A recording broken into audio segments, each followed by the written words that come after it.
So here we have the Fiat 500X on a 58 plate. I'm going to start off by showing you inside the boot, and then we'll hop in and run through some controls on the inside of the car from there. As we approach the back of the car, you can see we have reversing sensors. Plenty of boot space as well, along with that 60-40 split folding rear seat should you wish to increase this space even further. Okay, now that we're inside the car, we're going to start with the dials. Over on the left-hand side, we have the speedometer. We have the rev counter on the right-hand side. In the middle, a digital readout for the speedometer, although you can change that information using buttons on the steering wheel, so you can have anything you wish to have stored there, as you can see. And then to the left of that, the fuel gauge. To the right of it, the coolant temperature gauge for the car.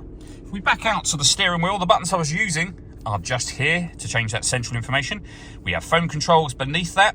Over on the right-hand side, we then have cruise control and speed limiter as well. In the center is where you will find the main touchscreen. This is where you'd need to pair your phone up, for example, before you're able to use it. And we're on the phone menu at the moment, actually. We've got our radio, of course. And you can see we have AM, FM, and DAB radio. Media is where you can listen to your own music.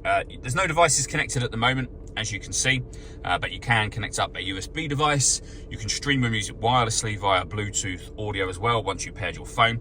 There are certain Fiat-friendly apps that you can connect via Uconnect just here, and they can then be projected up onto this screen as well. Working our way down from that, we've got our hazard warning lights. We can turn off the stop and start. This car is designed to cut out when it's stationary in traffic to save you fuel. That system is turned off when that light shows.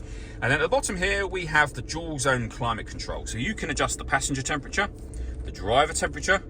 You can increase and decrease the fan speed. You can determine what direction you'd like the air to be distributed in once it enters the car.